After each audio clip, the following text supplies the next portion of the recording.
ही purple strip बघताय ना guys, एक हॅक भेटलाय. हा हॅक तुमच्या बहिणीने डिस्कवर केलाय. माझे दात लिटरली येल्लो झालेले आहेत आणि सगळा इफेक्ट माझ्या दातांवर दिसतोय. जसं की चहा पिते, कॉफी पिते, तर ते सगळा इफेक्ट माझ्या दातांवर दिसतोय.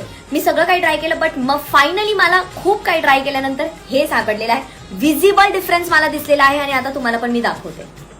पर्पल मॅजिक व्हाइटनिंग स्ट्रिप्स इंडियाची फर्स्ट सेल्फ डिझॉल्विंग स्ट्रिप आहे. म्हणजे no rinsing, no sensitivity, no residues. Use करायला पण एकदम इझी आहे. लिक, अप्लाय, लिक, बस. सिरियसली इतकं इझी आहे ना. फक्त टीथवर अप्लाय करा, एक्स्ट्रा पार्ट फोल्ड करून घ्या आणि रिलॅक्स. 10-15 मिनिटांमध्ये स्ट्रिप ऑटोमॅटिकली डिझॉल्व्ह होते. आणि बेस्ट पार्ट माहिती, इंग्रेडियंट्स आपल्या दातांवरच राहतात, त्यामुळे व्हाइटनिंग कंटिन्यू होते आणि खूप लवकर डिफरन्स दिसतो. निदान रेग्युलर यूज केल्याच्या 4 वीक्स मध्येच मला विजिबल डिफरन्स दिसलेला आहे. तुम्ही पण बघू शकता. आपले येलो टोन्स आहेत ना, ते रिड्यूस होतात आणि आपली स्माइल क्लीन दिसते, कारण की हे यूज होतं पर्पल थिअरीनुसार. म्हणूनच जर तुम्हाला सुद्धा हा हॅक ट्राय करायचा असेल तर कमेंट करा लिंक आणि मी तुमच्या डीएम मध्ये पाठवून देईन.